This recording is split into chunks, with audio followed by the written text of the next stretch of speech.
Hello, everybody.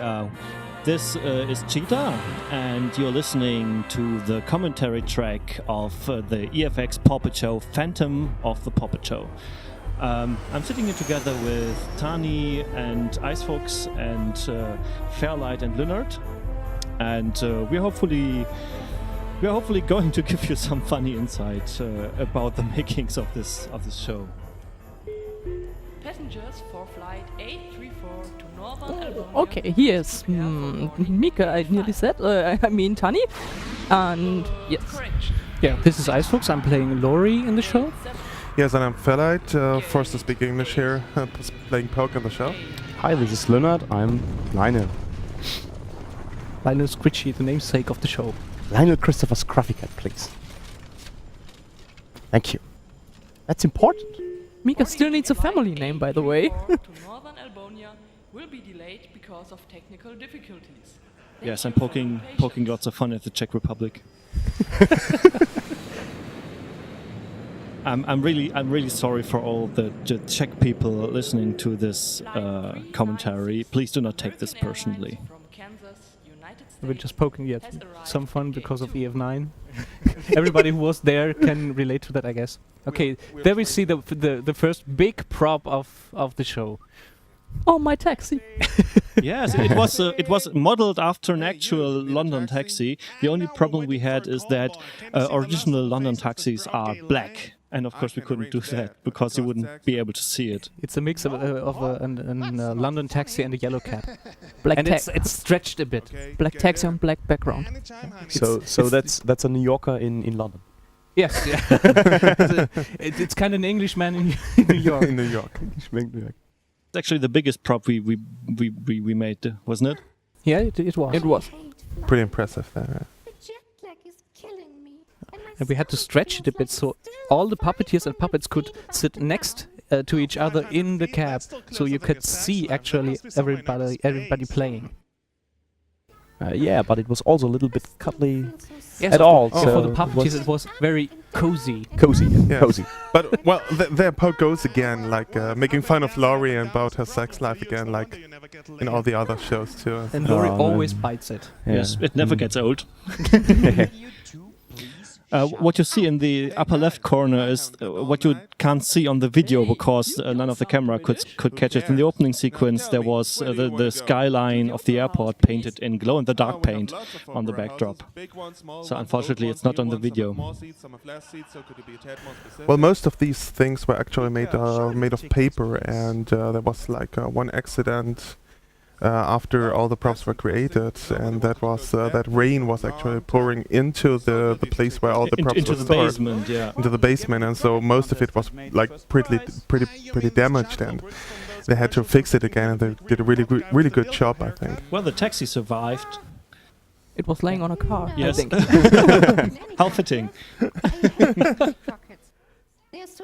Yeah, it's really impressive how many work we are putting into this show. So And after that, After we that- threw it away. Just throw it away. we throw it away. It cannot be explained with sanity. No, it's Definitely not. It's you can't say this is just a hobby project or something. So for spare time, It isn't? Yeah, but it's on a very professional level. Well, people Nowadays. have asked us when we just do like one show per year. Oh yes. There have been people that actually like asked if we could probably do a show like this at MMC too and stuff like that. But it takes a whole year to figure out the story, do the plots, make it all work, rehearse the whole thing, and then bring it to you. And then building the props is one of the most exhausting tasks right after script writing, because the people have to build all the things we thought up, and we just say, oh, they will make it work, and then they are in charge to work on these things. Oh yes. It is a lot of work. Oh, exploding Lori. Oh, this song. It's still a mystery how we got that finished, because I don't know what kind of sickness came over us. Just to think about parodying the Bohemian Rhapsody, which is about the trickiest song that Queen ever made, and it did Well, how long did it take? I have no idea. Weeks, month. It took weeks to get it right, and it's still a little bit off. But I think just the thing that it is not perfect makes it fitting for the whole scene. And also, of course, we shortened it quite a bit. If you look closely, it starts with the second verse after the intro. You even made me sing. I will never forget that. We all You had sing to nicely, so why bother? Okay. It's a total premiere. We never had to sing that much for a puppet show, and this was like crazy, and I loved it. Yeah, it was just fitting for the motto of the con. It was about movies and musicals and stuff, and so we did a musical, an opera show. It's a musical, yeah. Cherry, who did most of the sound mixing, hated us for it. Hello. Yeah. I hate those guys for that. Bohemian Rhapsody was 28 tracks, I think, just vocals. And then we had to fit on the piano, and we had to fit on the playback and special reverbs in it. And it took a half a year to produce it from the first recording to the final mix. Yeah, and of course, we had to edit Freddy out of the mix, which was not exactly easy. Keep it cool. As soon as we arrive, we'll be gone. Good. Then let's speed this up. Oh, by the way, what you see now is actually one of the basic puppet tricks you can do to actually simulate being in motion. Yeah, headbanging puppets. Now, this is a reference to Wayne's World. Yeah, Wayne's World. And again, Oh, there's the motion. compressed puppets. Oh my god. I think this was the first sound effect using the surround sound setup. The airport, and the flyby train, planes, not trains. Oh, Trains are not supposed to fly. Fly. The surround trains. setup in the stage was so impressive we could even hear it behind the stage. It was a very nice effect. So much for the panda. That was the panda scene for this year.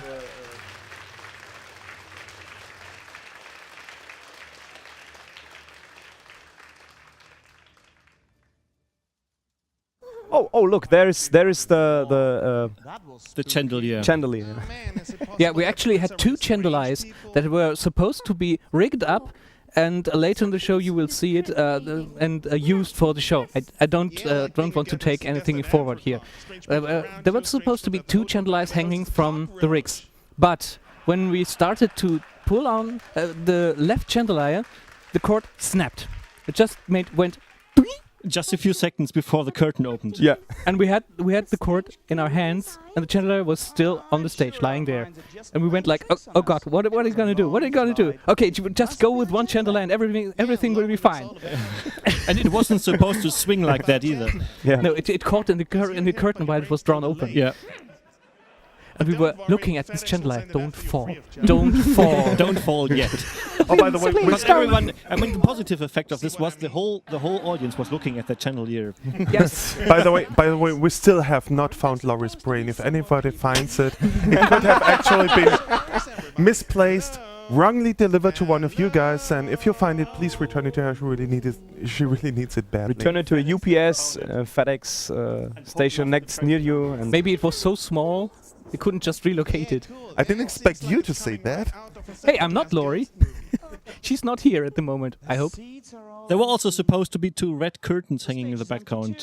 I have no idea why we skipped that.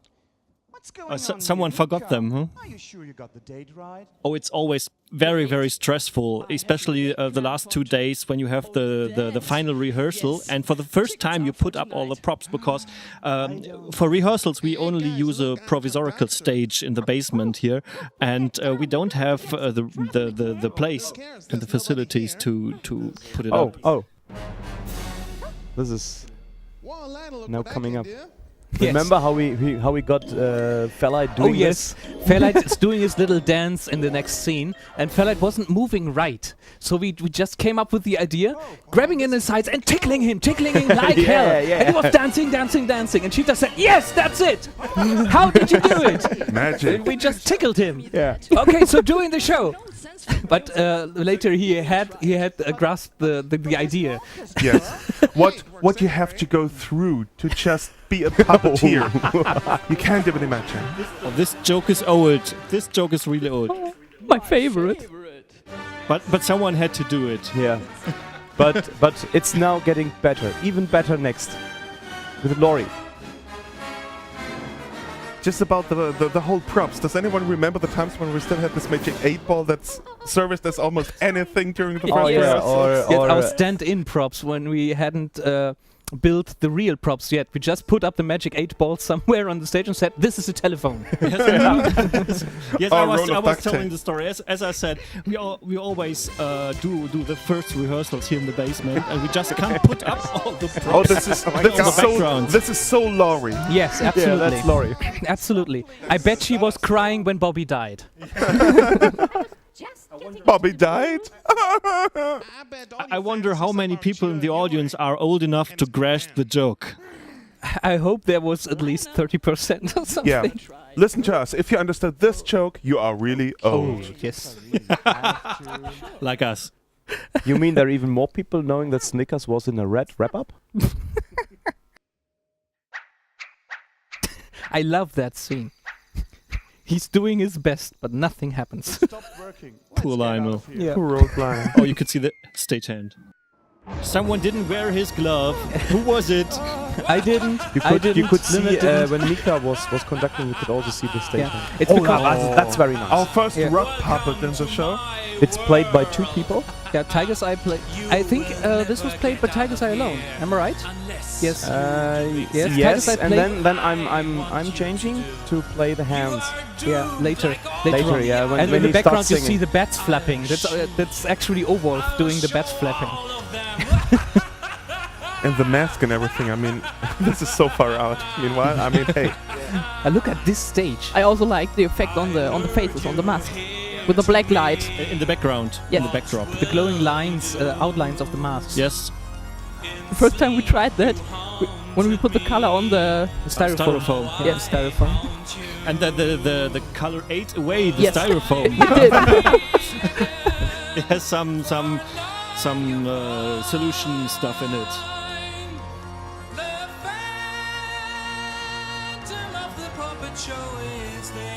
Doesn't Icebox have a brilliant voice? People wouldn't believe that we actually sung this ourselves.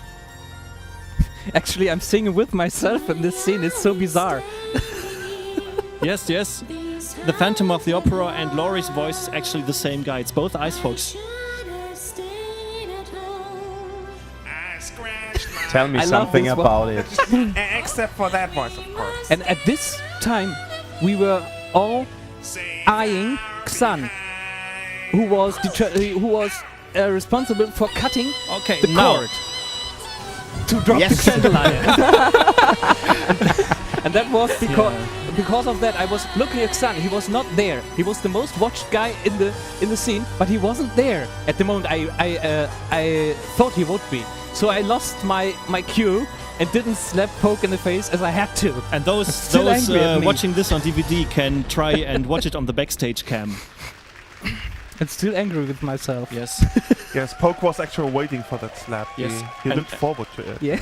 Yes, and the little plopping noise you hear right after the chandelier crashing down is actually Uncle Kage dropping from his chair in the first row.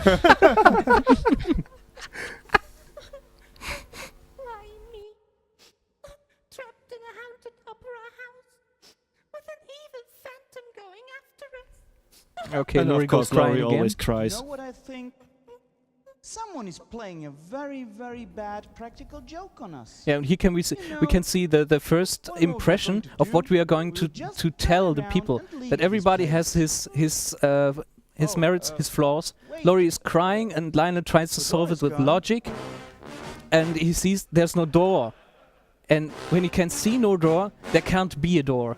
But Mika doesn't believe it, and she's the forward type of guy, type of gal. So she just goes and says there must be a door. Yes, well, actually, a lot of the show is about characterization, which might sound strange in a funny skit like that, but Yeah, we found it more easy to develop a plot based on the characters and not on a story. Oh, Laurie, stop crying. There must be a Oh, way for out heaven's of sake, here. she's at it again. Everybody, get looking. Yes, we're going to cut down on Laurie crying in the next years. I promise. Something very important is that not only our main characters, but also all other characters and creatures have a little story to tell when they come on screen. Yes, that one. I love that Or when they one. come off screen for that, you know? And this is so simple. That's very nice. And you can see how easy it is to make the illusions of elevators by just moving the puppets. Yeah, and doing the slight hop at the end. Yes, it's not a special effect at all. There he goes. It's the little things that count. Yeah, yeah. This is pure slapstick. There's no story to tell at the moment, so we just do slapstick. Up we go. But it's at the same time it's a big plot device for us because we wanted to go downstairs in the sewers. How do we get there? Okay, we have the stage elevators, but they're not working. So we need some funny way to get down. Anyway, A lot of opera houses have elevators, but you know, like some more elevators, some less elevators. It could be a tad more. Oh, what? yes, it's kind of a plot hole. Yes. I just say the mighty old plot hole. EF7, yes, the mighty old plot hole, the hula hoop thing where we jump through. We got better in concealing our plot holes, put it that way. Oh, this is a very nice effect now. Okay, if we ever do this again, if we do this again, please never use flash photography in a dark scene. It really ruins the illusion. Yeah, and if you when you just say EF7, this is actually a revival of an idea we had at EF7, the eyes in the dark. It's a really simple thing. Just paper eyes and using black light, and they are glowing very nicely in the dark. You just have to blink a little bit. You can close this eyes. We put the eyes. We glued them on cardboard paper and put a little wood, a bit of wood behind it, and a handle. And the handle had a lid to close and open, and so you could simulate eyelids that are closing. Yeah, and by moving this whole thing, you can simulate that the pups are walking somewhere. It's a very nice effect. And it's very funny also. This the rats approaching our little LED lights. Yeah, just LEDs, nothing fancy. And it was fun to make to actually bring an effect that's known from cartoons on the stage. Yeah. And I've never seen anybody else do that before. Huh? Me neither. I don't know. Just count them. There's 4 eyes in the dark and 4 pairs of red eyes, or 3 pairs of red eyes and 1 fox. There comes Ray. Okay. Okay, get ready for him. Harden your nerves. Get ready. Yeah, now my nemesis is approaching. Yes, it's me. Please welcome. Ray, the stand-up comedian! It was my first impression when I read the script was, oh my god. First line I read, I thought, oh my god, Fozzie Bear. Something like this. And I managed to get lots of vocals from him, and I tried to make this voice a little bit like this. And he's an entertainer, absolutely going on other nerves, but with very, very bad jokes. These are actual Fozzie Bear jokes. Yeah. Yeah, we found them. We found them on a site who collected the Fozzie Bear jokes and just adapted it a bit for the show. Poor one. He's a really poor one. He's even telling the same jokes as his big idols. Yeah. But he's doing very well. He's just as bad as Fozzie Bear. Yeah. Yes. The music is from the Muppet Show too? Yeah, it was cut out of 3 or 4 individual parts of Fozzie Bear theme. Yes, you can still hear Fozzie Bear laughing at the end. Yes, yes, it's in the sample because there's actually no. I've got a collection of Muppet Show DVDs. It's like 30 episodes and 10 DVDs, and I actually had to look through all of them to get a complete Fuzzy Bear jingle out of it, because there's always laughing or moderation on it or noises. I think Fuzzy Bear was originally played by Jim Henson, isn't it? I don't know exactly. It was one of the 2 big ones. Yeah, Fuzzy Bear is one of those like the chef where 2 people have to play. One plays the mouth and the other one is the hands. Right. So 2 people Which actually Step together. yeah, takes us again to puppeteers like to be close with each Yes. Scratch. No. I'm playing this with Olwolf together, I think. And with Tiger's Eye, yeah. Because I had the mouth and I had to read the script. It was a very long text and two people playing, one playing one hand, another one playing the other hand, and Olwolf also playing the microphone coming up. So this looks really interesting on the backstage camera. Yeah, it's actually played by 3 people. Yeah. And you can see the gap between Ray and Lionel. That's where Tiger's Eye was standing. Like an angel with wings. If you use the multi-angle feature on your DVD player, you can actually switch to the backstage cam now and see how crowded it's backstage. That was a very director thing to say.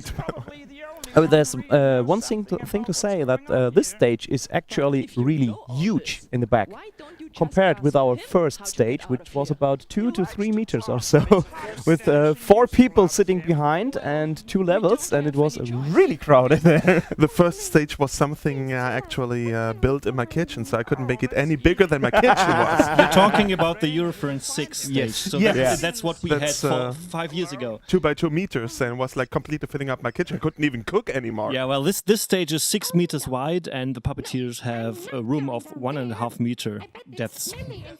I think I have even old pictures from the old stage at home.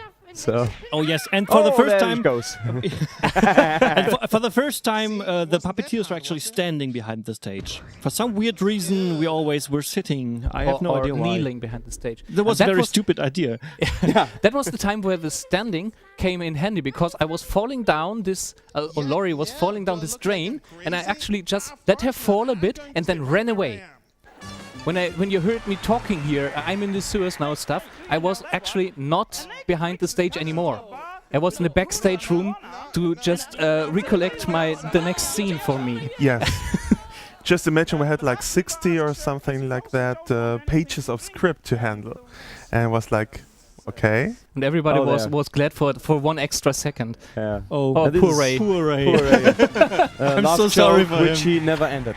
Get the fuck out of here, moron! Okay, if anybody knows the solution to this joke, Please tell contact me. Ray. Please tell me, because I know it from the Breakfast Club movie. But there is no solution, no ending to this joke. I think that's the joke. Oh, splash. Right. This sounds wet. Yeah, this sounds ugly. This sounds stinky. Oh, nice. This is my favorite set. Yes, mine too. It completely kills the camera. One of the most beautiful sets we ever had. If you imagine like a lion in that circle in the background, it would have an MGM logo or something like that. MGM proudly presents LSD show, powered by Dope. Does it mean that the music, that the movie industry is going down the drain now? Yeah? By the way, LSD is Leonard Squitch's Dormitory, which was the original show name, which just stuck with it. And Dope was Department of Puppetry Entertainment, the non-existent institution. Yes, just sponsoring puppeteering. It does not exist. Not yet. Yes, that's Cheetah's voice. You can hear. Cheetah was speaking the cockroach. And it was pre-recorded. I didn't speak him live because I was too busy operating the samples and stuff like that. And Tiger's Eye played it. So Tiger's Eye had to shake the cockroach. It had no mouth. It had no mouth. Yes, he had to shake the cockroach in time with the lines that were spoken. So Tiger's Eye was called the cockroach shaker, Schabenschüttler in German, because he was always fooling around with the cockroach and shaking it and shaking. So it makes the impression that it's talking. The cockroach is of course a tribute to Uncle Kage, whose full name is Kagemushi, which is Japanese for cockroach. You'll see this later. I hope that if you're listening to this commentary, you've already seen the show. Otherwise, we probably will spoil it for you. Which we already did now. Thank you. The cockroach is originally brown, actually. It just looks green because of the light. Look at that fog. It's really foggy down there, isn't it? Oh, look at Mika. Isn't she cute? Comforting poor Laurie. Please. You must help us to get out of here. I know. But there is no way out. It's all just stories and myths. If there's a story behind it all, It's just, please yes, tell us. now we make the reference to Uncle Anything might be of Kagi. help. Because he says he's not in the mood to tell a story. And if you know Uncle Kagi's story hour, Uncle Kagi's always wearing his lab coat and he's drinking wine on stage. So the cockroach, German tea, of course, yes. Listen closely. Bottle of wine and a lab coat. If you get me those, Yes, I can tell because you. at this point, I don't know if you can hear it in the soundtrack, but Uncle Kag just shouted, "Ha!" because he knew it. No, he didn't know it. Because we didn't clue him in. He actually has an appearance in the last scene, and we asked him the day before the con began if he wanted to play that line, and we didn't tell him anything about the show at all. He only knew his line and went to show up on the stage. And I think now I know he saw it coming, what he was getting himself into. Okay, now we make a reference to the EF8 show. Just a little ferret cleaning up the shit. It has been cleaning up the room in EF8 because he was a good poke. The wonderful Wizard of Oz. Yeah. Oh yes. yeah, this is very nice now. Hello? The wardrobe scene. Hello? Oh, hear that voice. This is our extremely highly technical scene. Yes, and it's also my favorite scene. I really like it. It's so surreal and so it's far out. So far out. Yes. Finding it? Imagine that voice actually being the same as Poke's voice, you know, like. Yeah, it's the same voice talent. Yes, it's spoken by Fairlight. Yeah. And what you can see here, you can see the dancing clothing in the background and the shirt fooling around in the front, and you hear his voice saying, you. Actually, I was lying on my back, putting up the stick where the shirt was hanging on, and Tani was sitting before me and operating the arms and the sleeves, and Fairlight was on the other side. He was on the other side of the stage. He was not on stage, pacing to and fro and telling his lines from the script. I was totally focused on it. I was like, yes. Switch the angle and you can see it. Yeah. By the way, to have the stage like that means that all the puppeteers have an upright position. For all the stagehands, that means lift your props to at least 2 meters height. And the play rail of the puppet stage is actually 1 meter and 80 centimeters high, and so you can tell that the props, the dancing clothes in the background, are actually about at 3 meters high or so. I must say I'm very proud of our stagehands. They are doing a really, really good job here. Yes. Ooh-ha-ha. Yes. Ooh-ha-ha. Yeah. We're coming to that later. And I bet they built up a lot of muscles during that show. No, I love the tie. This one. I like this effect. I am his tie, and I'm going to strangle you. Yes. It's one of the handsome moments. Yeah. Everything is talking. Yes, everything. including the tie. And we made sure that it was not visible that the tie and the shirt are actually separate creatures until that moment. What? Forget it. And now the tie just starts babbling around and moving freely, so there's nothing to hide anymore. We've been hanging here for thousands. I can promise you, there is a chance you will see those eyes again. Yeah. Yes, actually, yes. Not the same, but looking the same. Oh yes. It's one of those moments where you can see that very many scenes resolve themselves by the sole stupidity of the others.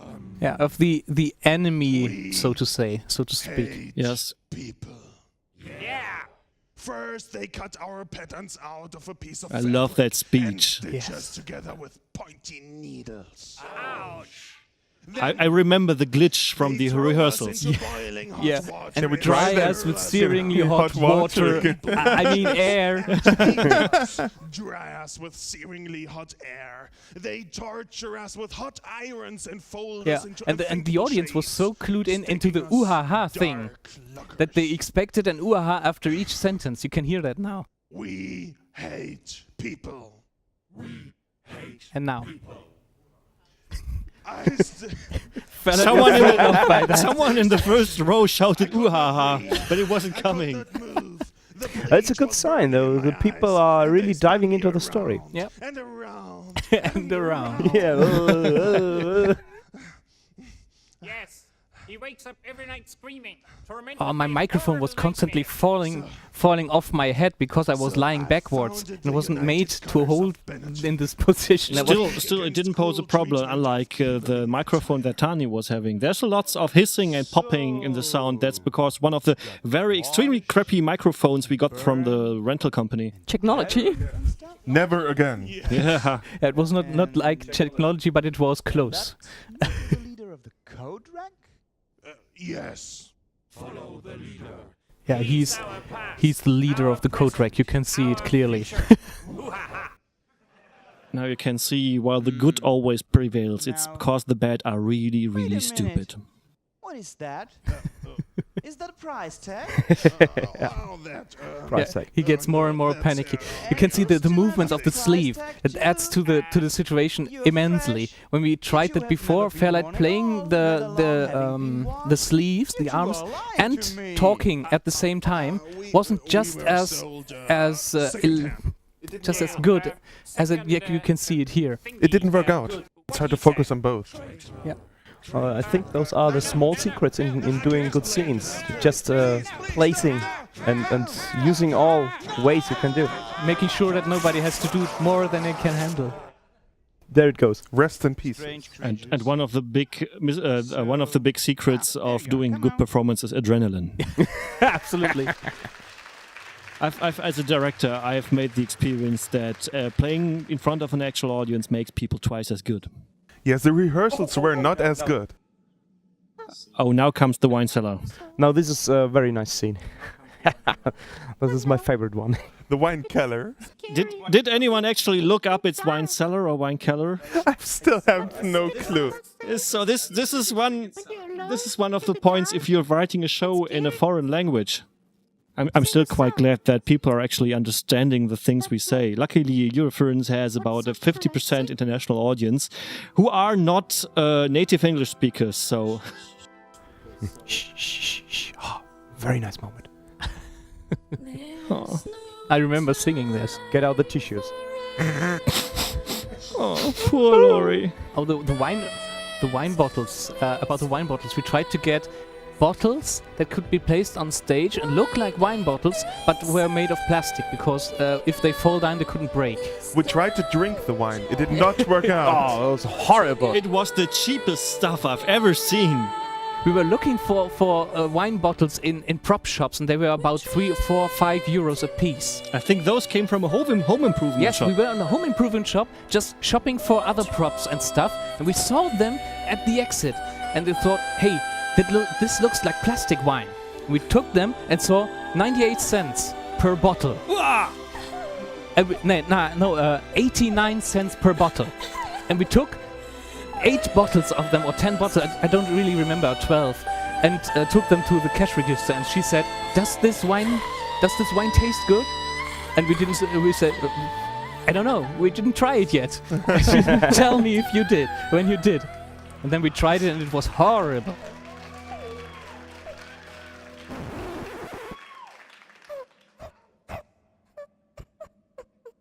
Now comes the explanation of comic relief.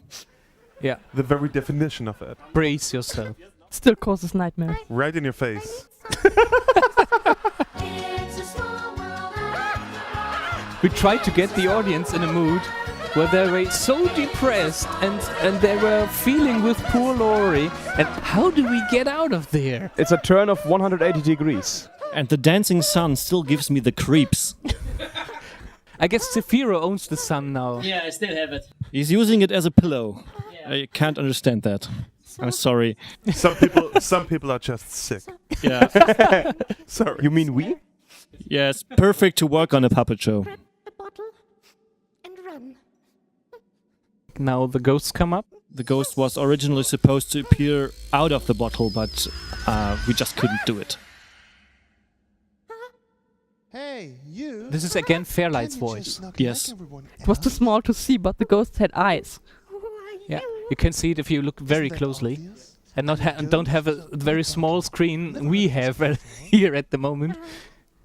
This voice was a pain to do. It was like I was making a voice, and like the director Cheetah said, "No, that's not it." I was like making another voice, and like I spoke about, "No, that's not it." It was like it took me to the last rehearsal to actually get something out that actually like sounded okay. Favorite ghost line comes. Oh, look who's talking. It nearly killed my voice. It also nearly killed the microphone.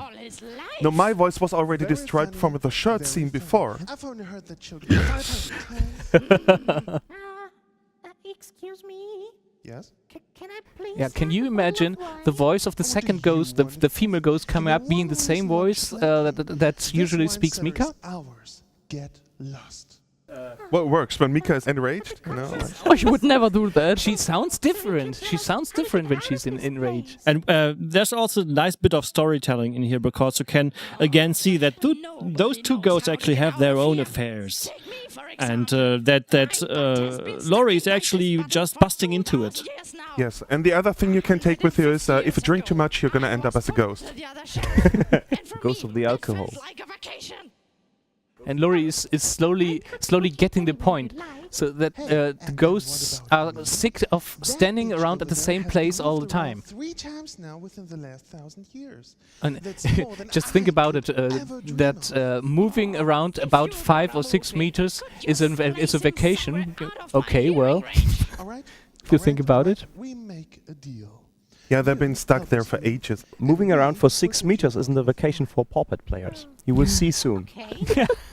Yes. We keep running and running. And you can see glow-in-the-dark special effects again here.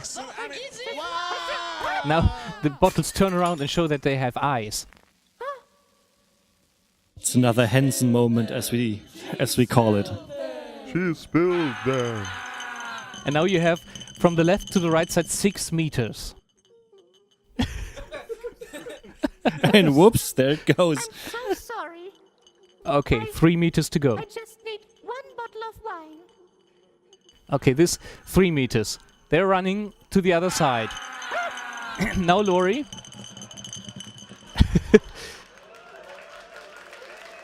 This is the scene where we actually got the clue to play standing upright. Yes, 6 meters again. Makes them 9 meters.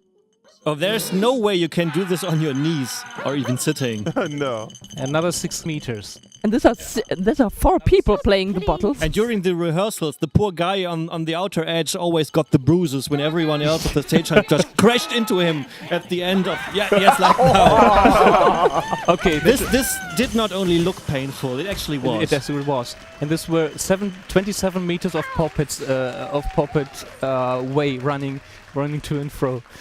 27 meters. Next time for such a scene we need an airbag or so. Oh, thank you for the wine and the lab coat. Now I really feel like telling a story. Oh yes, please tell us a story, Uncle Cockroach. Yes, Uncle Cockroach. This was the point where the audience got the clue, I guess. I think so. Later on, because we didn't do this, we didn't ask Uncle Kagi if we could make fun of him, obviously. And after the show, we actually gave the cockroach wearing the lab coat as a present to him. He was touched. He was touched, yes. Music, operas, even variety shows. Okay, now comes the big monologue.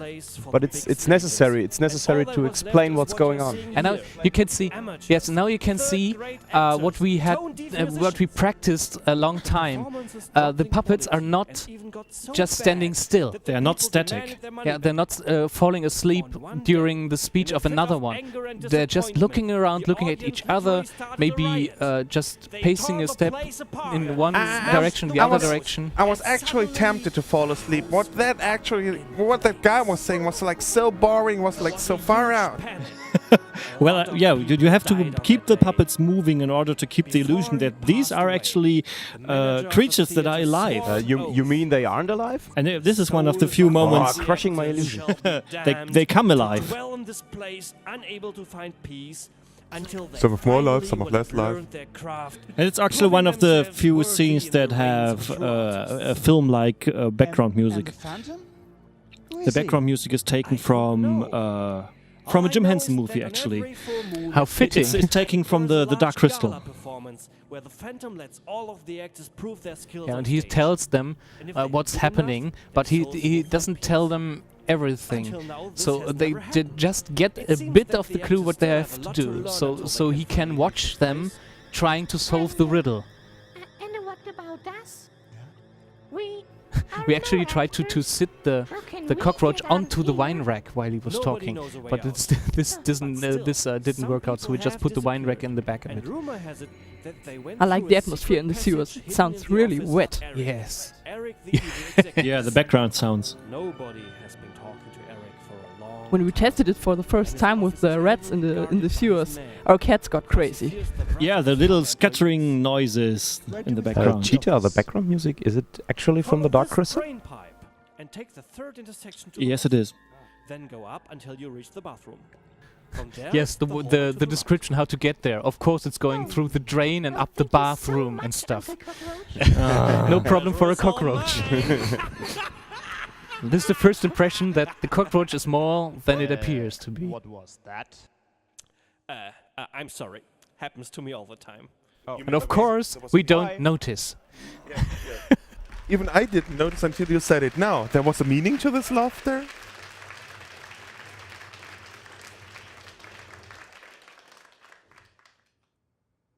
Stop right where you are. This is the office of Eric, the evil executive.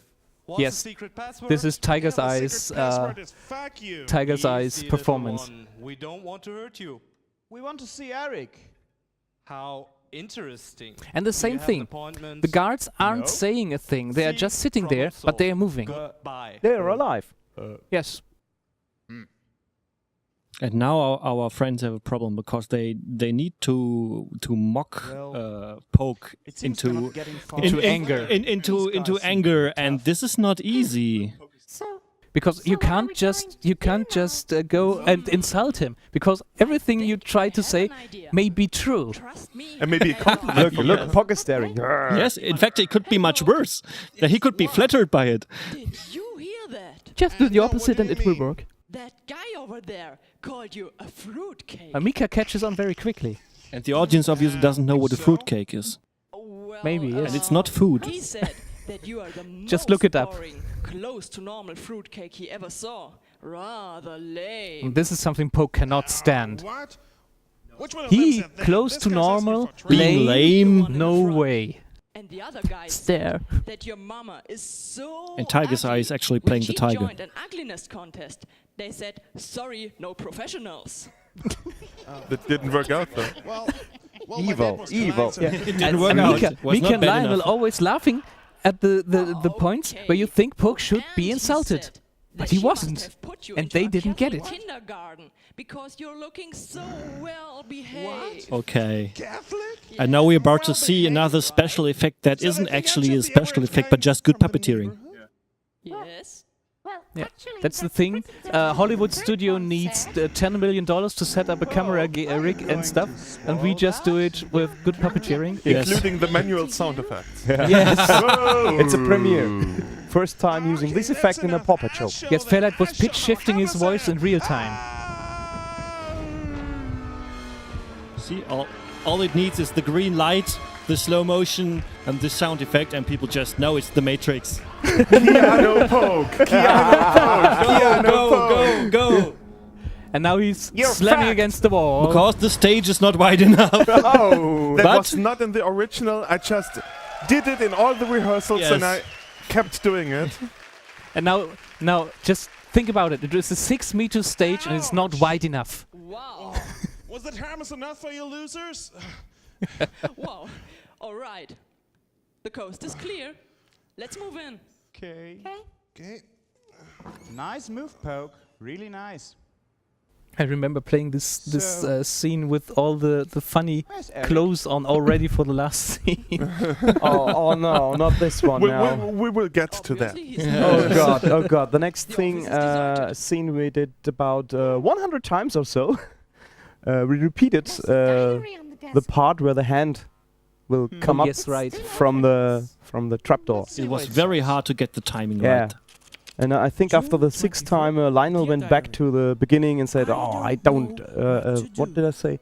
What did Lionel say? Lionel said it. This job is not worth any more than $2,000 per year. It just came out of me, and everybody was laughing. Has anyone ever seen the series Trapdoor, which actually is like that? I mean, you open the trapdoor and all the monsters come out. Yes, I've played the video game. There's a video game for that. Yes, there is a video game. Oh my god. Yes, on a C64. Yeah.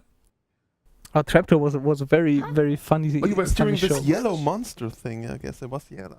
Yeah, Burke was blue. Oh my gosh. Yeah, sounds That's so way back. No, I'm too old for that. I have some of them as video files. There it stops. Don't tell us the microphone is on. Oh, I'm sorry. There are only empty pages after that. You already mentioned it, that this show is one big copyright violation. If you want to sue us, just write me an email. I'll tell you my address. Yes. This will not stop us from suing you if you ever make a copy of that one. Yeah. Your address is George W. Bush at White House Golf. Okay, who goes first? Always the one who Yeah, we had the idea that the trapdoor was moving in both directions, and there's always something else below this trapdoor. Well, it's the L space. Confetti. It's a pity they closed the hatch so soon, because the sound effect really goes on for like 2 minutes. Yes, Poke. That's Where the heck does one get one sound effect like that? The sound effect was me. But we must let's I made that with a microphone. Come on, let's try Where? again. I don't want to know. Okay, now comes the stagehand. Okay. And this is taken... Yeah, and this is literally... The handy thing about this hatch is that it opens both ways, depending on which side you're standing on. That was politically incorrect. Yeah. I love it. It's a very, very nice comic effect. Very comic effect. We need more of that. And this gives a new meaning to the word stagehand. Poke, I think you're right. See? It reminds you from the hand from the Addams Family, you know. Yeah. Same. You want something done. You've got to do it yourself. Yeah. Oh, You might the remember- line from the trailer. Yeah. Geronimo!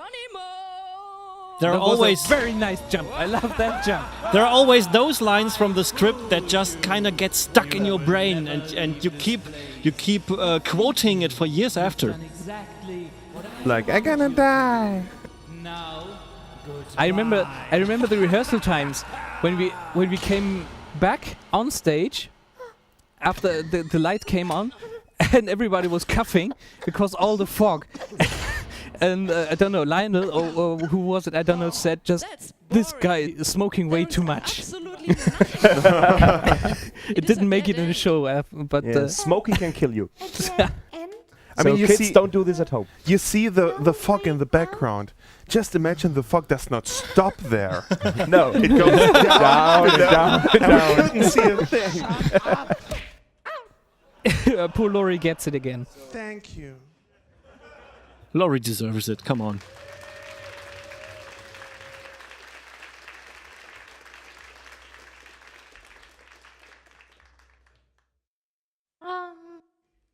This way? Yeah. Yeah, you're right in a way. That way? Oh, this is my most No, I favorite think we should have scene. gone the other Not way. setting, but scene.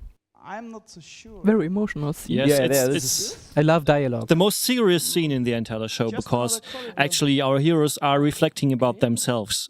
And that's what the scene is called, reflections. And in the script. it takes you to the core of our plot, because they basically talk about what the whole plot is about. The fun thing that I keep noticing is the one who actually did the video runs around here now and makes a movie filming the TV set I hate to admit and it, filming but his own video.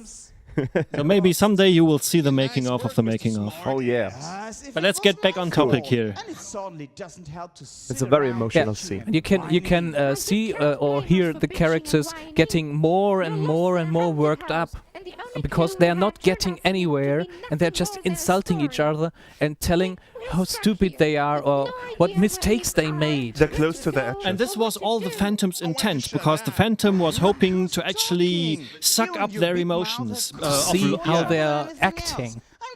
You might have noticed that each of our characters had its own challenge to solve. Like Lionel had to solve a problem with logic by finding the price tag on the shirt. Laurie had to be confronted with her fears, going down in the cellar alone. Mika actually had to be courageous, jumping into the trapdoor. And Poke had to get enraged in order to the guards. The scene is also very good for the players, so they can emotionally let off some steam. It's very, very, it frees you. Oh, yes, and you have been a ton of help yourself, by the way.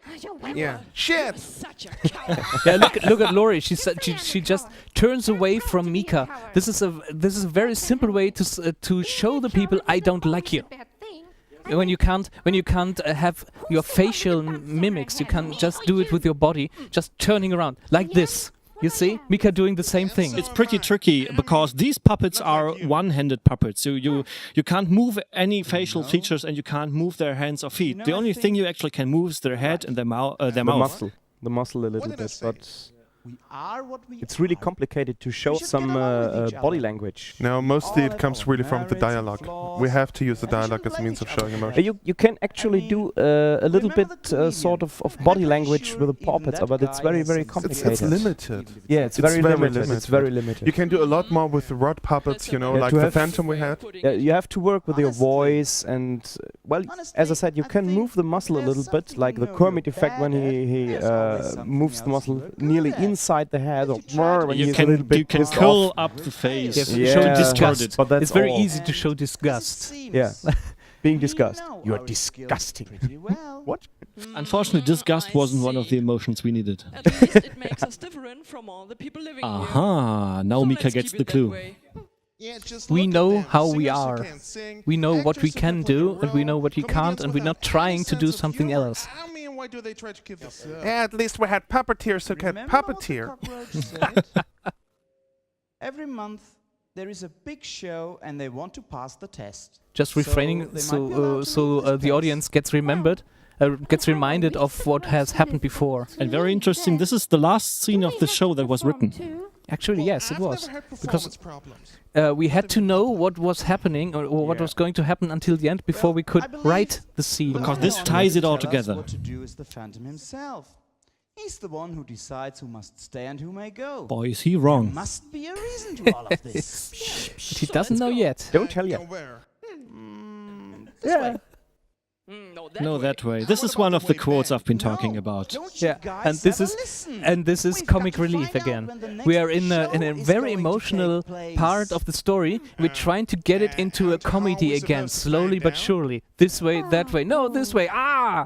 And we're I like the end of the scene. Yeah, of course. 60% or 70% of our scenes end with an ah, or crying, or something. Yeah, or with a loud crash. Yes. We need to really seriously think about it to avoid that. Yes.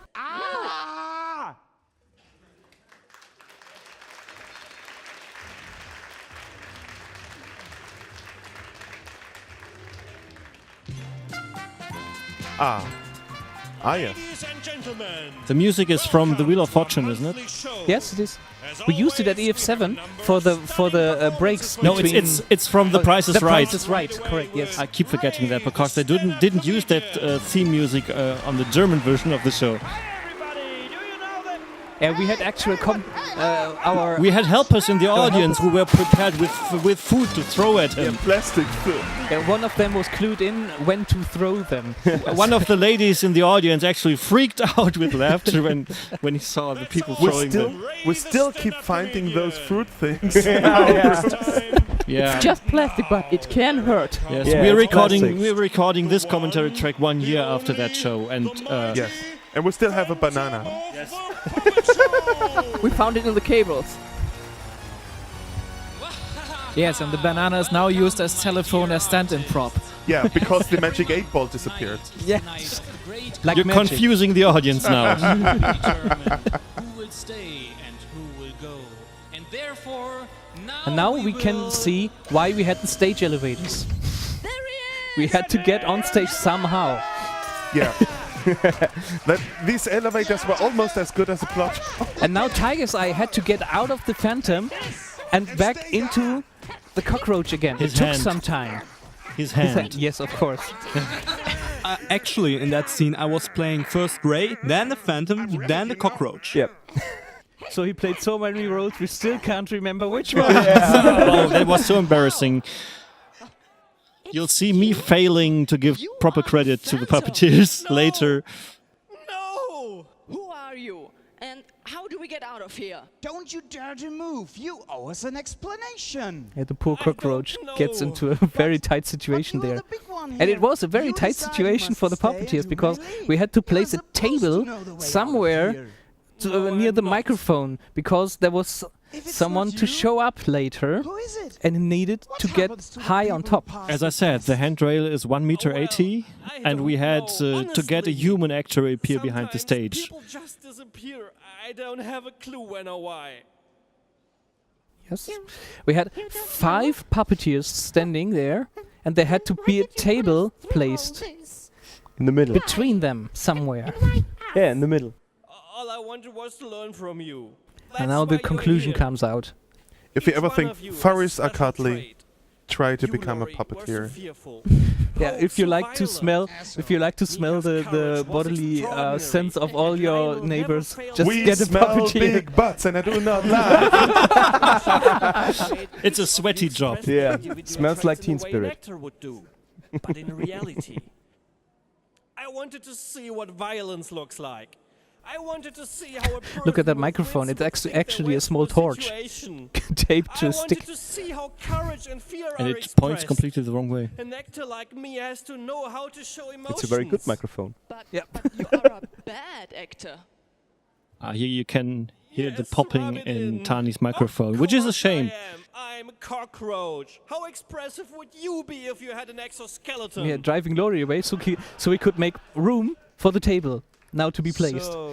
Backstage, which you can't see right now. The table is now placed. Got from the backstage. Yes, and Finn was taking out the table now. He used to hang up the props. Yeah. Switch to the second angle and you'll see what's going on backstage. They also did a very good job on hanging on the props.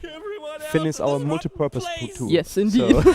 Yes. In the previous shows, we had problems that we had setup times of 5 to 6 minutes, and that's just too long as a setup time between two scenes. And we got that down to less than 2 minutes, which was perfect. You wouldn't have to be able to fool us without one And very credit for that has to go to Risa, our new backstage manager. Our script kitty. Yeah, the script kitty. Script kitty, yes. You told us the tale of the hound. Because she's the one running around behind the stage with her own version of the script and shooing all the stagehand into position. Here, kitty. Build this. Be careful, she bites. It's her job. To be honest, I always like to tell stories. Now you can see the transition. When I was a little boy, He was falling into the storyteller mood again, and you can see clearly he is made to be a storyteller, but he didn't dare. He didn't realize. He always wanted to be an actor. So because his family was, and now he realizes what he really is. Even more fuck. Even more fuck. Yes, there was a line in the script. Wow, this transition is very good. 1, 2, 3. Now you can see that the average time the audience brain needs to get the joke is 3 seconds. I think it was until the fog was away. Yeah, that's possible. That's possible. Maybe it was the this fog. effect was really nice, mate. It's very good. I'm still pissed. Yes, He because forgot to kiss Poke. yeah, it's in the He was script. supposed to kiss him. Yes, it's in the script. Poor Kagi Poke. was supposed to kiss Poke, but he didn't. Well, Too fuzzy mouth. there's some pride in him. So No, he did. Not in this show. In another show, during the same Euphorance, he did kiss Poke. But he Totally unexpected. But he admits he's dreaming of Poke. In Eric the Evil Executive's diary. Nightmares? He wrote that in his life journal. Yeah, Oh, I read okay. that. and now the table was put away, so we had space to move around again. Yes, that's it. Yes. That's the way people leave Okay. this place. Because now was the ending song time, and we needed space to move around freely. For dancing. Okay, yeah, let's get it on. Oh, the ending song. Oh no. And Fairlight always accused us that we just wanted to see him move around. when we wrote this. Yes, we Yeah. did. It's that easy. I admit it. Fairlight, you're just fat. Fairlight, you can't move that fast. Fairlight, you have this scene. I wonder how many people actually got the Blues Brothers reference. This is from the scene when they're playing in the big hall at the end, nearly at the end of the movie. And he is welcoming all, even the policemen and stuff. I can remember when we actually like recorded all this and was like here in the same apartment, was like 2 rooms from here, and we were like screaming at the microphone. I was like screaming from the top of my lungs. I was like totally losing my voice over time. I had like make little pauses, and my voice just didn't came back. You can hear that later on. There's this which song was Born in the USA. I was dying that day. Yes, especially because we put together this medley from all kinds of songs in all kinds of different keys, and Fairlight had to sing them all because we couldn't pitch shift them. So he had to sing in the original keys. And we could hear him singing 2 rooms away. At full. Fairlight, you have a very loud voice. I was sitting 2 rooms away. I could understand every word. And now you see him dancing. You should now switch to the backstage camera to see how he's swirling and turning around. Yes, I lost 2 pounds. Meanwhile, it's really hard to remember the original lyrics of the songs. They always sing the Pawpet version of the Bohemian Rhapsody. Those songs will always remain spoiled for me, at least. Yeah, Mika and Laurie dancing together. That's the thing. That was the song that killed me. Yes. Yeah. Never again. I mean, I even killed his microphone almost, you know? It's like technical nightmares there. Yeah, you can hear he's not completely on cue. I think it turned out fine. Yes, it is. It's fitting for Poke. Yeah, absolutely. You wouldn't expect him to sing any better than that. And now the generic drum loop. I remember sitting in an Italian pizza restaurant writing the lyrics for some of these songs. Yes. we were just eating our dinner and was like, hey, there's an idea. Let's just write it up. And I took a don't know. Yeah, we finished this about 2 days before the final rehearsal.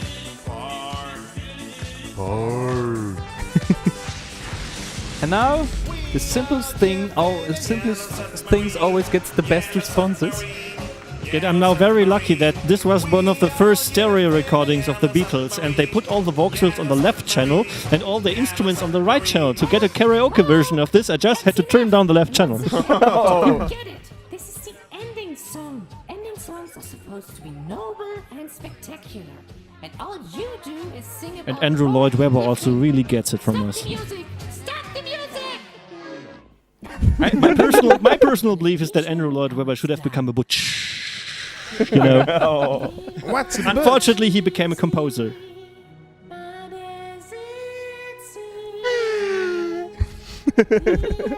Laurie's moment again. Yeah. That was EF9. It gives me goosebumps. Yeah. Sorry. You're living in the past. Because it's one of those moments where she really can just be sweet. Yeah, she can be like she is. That's how she is. Until Poke shows up. She's a bitch. No, because Poke has to ruin it. Yeah, comic relief again. No, it's a law of nature. Poke ruins just everything. That's his force. That's his gift. Oh, very nice. Oh, this is really nice. This fading was perfect. It's perfect. The truth is she never loved you. Nothing more to say, I guess. And he's telling the truth. Actually. And on your flame bars, she never liked you. This song is really, really evil. It's very hard to maintain Poke's voice when I get into lower frequency. It sounds like a panda. No wonder.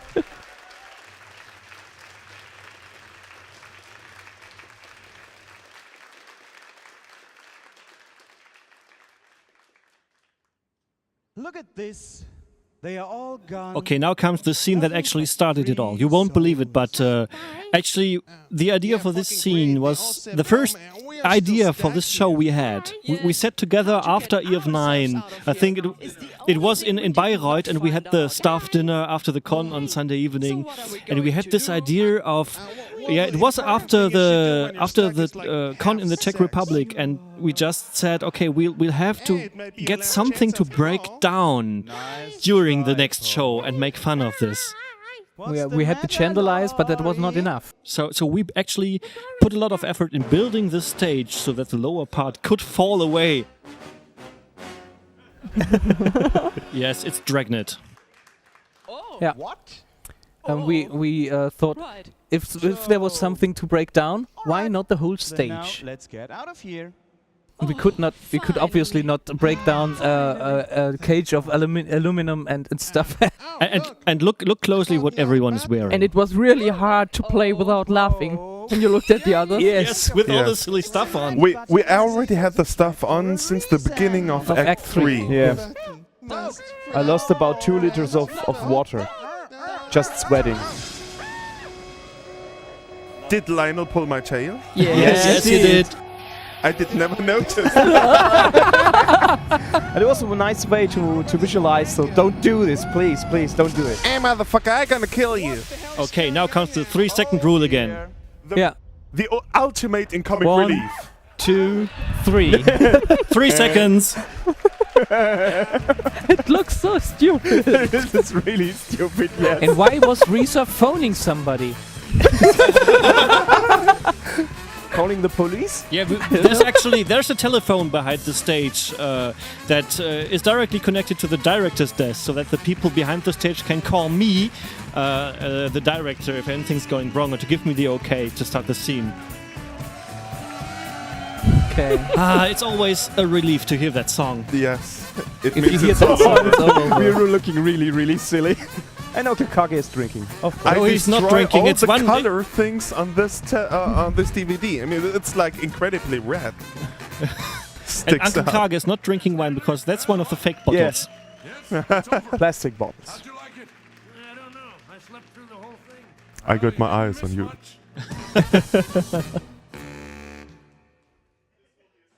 Yes, that's pretty much it. Yes, okay. Over, folks. Now, while I'm just making a complete ass out of myself on screen, maybe there's some general stuff we can say about the puppet show. Well, one of the reasons is why did we choose the topic? Why the Phantom of the Puppet Show? Oh, that's a proper. That's a good question. I still have no idea. Hey, you wrote down that question. Now you're going to tell us. Because I want to know. We always wanted to do a musical. Yeah, I remember we were sitting together at MMC or the Autumn Con. I think it was the Autumn Con. Autumn Con. Yes. Yeah, we were sitting in this big room and brainstorming about what to do next, and we came up with the idea of having something movie-like, because EFX, the movie, was the motto of the con. Yes, on the other hand, people have always been complaining that the songs appearing on the show were out of context, because we started the classic puppet show way by just playing and dancing to pop songs, and later on we integrated those pop songs into the show, but we never sung them. So we had those songs inside the show, but it wasn't the right voices, it was the original text, and some people were put off by that, and we said, well, we can do better. Yeah, and that was the decision to do make a musical. to do our own parodies. And I think one of the other ideas how we came up with that was when we were doing Ferry 1000 radio show, we did all the intro trailers, and someone was singing "The Phantom of the Puppet Show is here inside your mind," and I think this was another clue on that. That was the moment when the setting of the whole thing was fixed. We knew we wanted to do a musical, but not which one. And then Phantom of the Pawpetshow is here, just fixed it. So we had to do a Phantom of the Opera parody. What's Uncle Kage doing Yes, there? Uncle Kage is... he's stuffing a 20 euro bill into my pants. Oh, okay.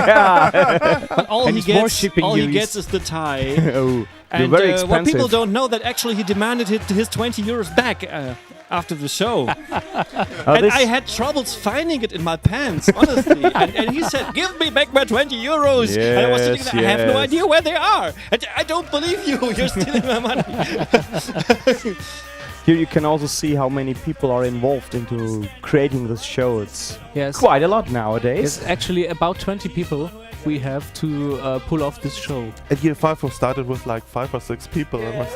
At EF6, actually, the first LSD show, we were 4 people behind the stage, and we had Cheetah at the mixing desk. That was it. And we had we had Night the Fox light. with the light operators. But at EF6 we didn't have a plot. We were just performing pop music. songs, It yes. was new back then. It was a big success because people had never seen something like that. Yeah. We were sitting behind the stage and just playing. Now after the first song, nothing happened. The second song, then there came the applause.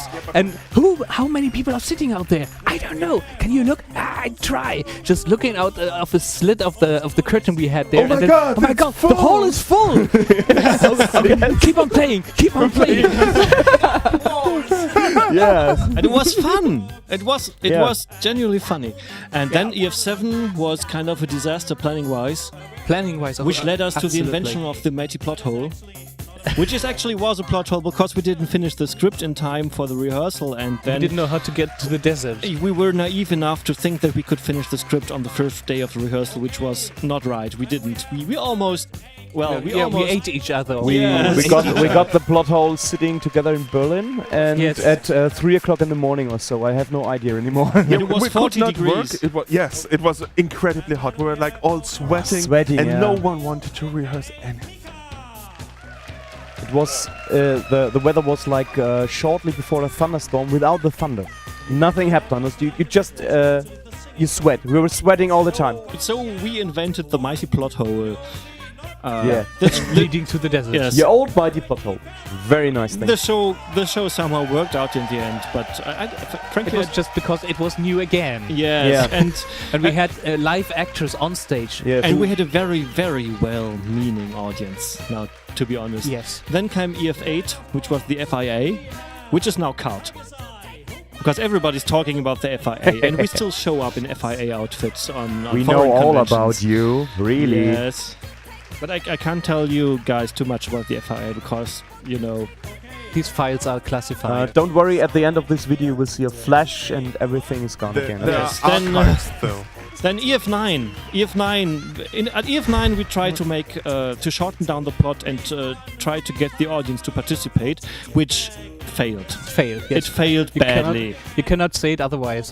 This was also a technical disaster, I would It was say. a technical disaster. But the technical disaster technical disaster led us to new improvisations. Yes. It's like, again? I remember just the house at the end. I created this house working about 4 hours at the techniques, at the electrics. So you had a house with 3 windows, and you could switch all the lights behind off. So you had this Walton scene, the good night, John Boy.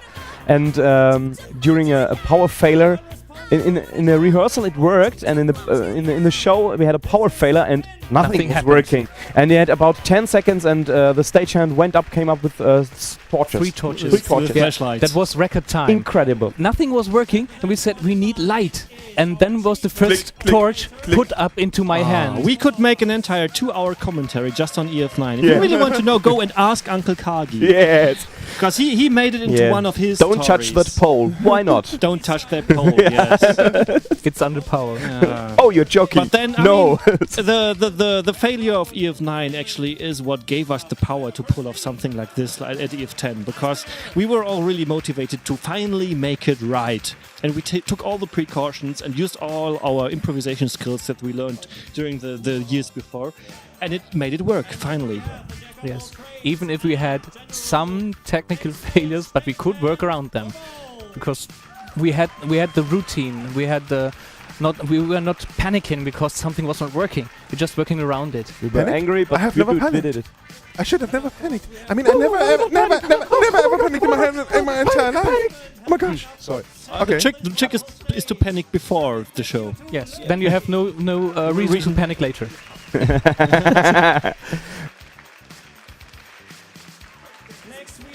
I don't know how it's with you guys, but I got asked why I am doing this. Why am I putting so much effort and work and time into this show for just 2 hours? You know what I answered?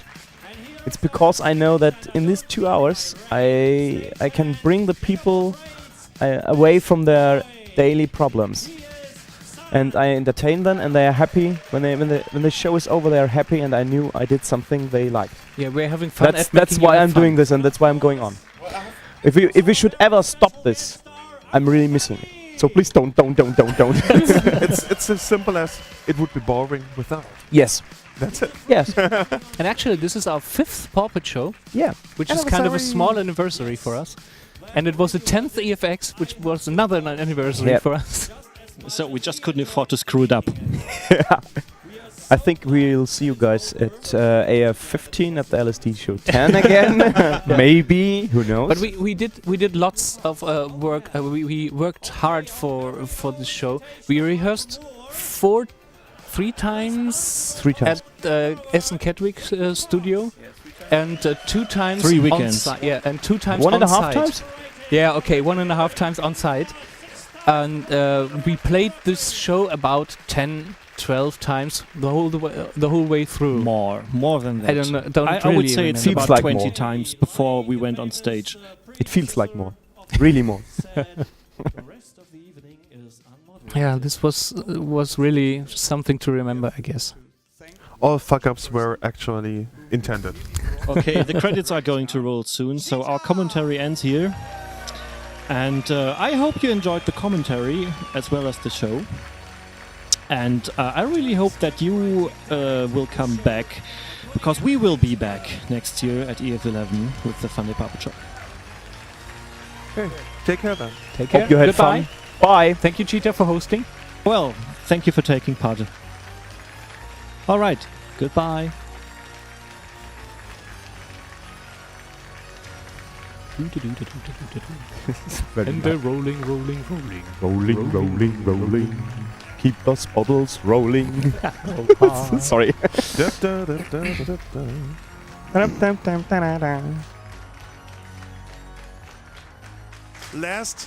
Last but not least, I would like to thank the Czech Republic for not lending us any equipment this time. And this was very evil. I couldn't resist.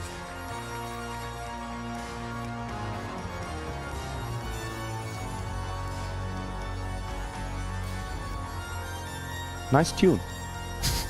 Where do I know it from? Sorry.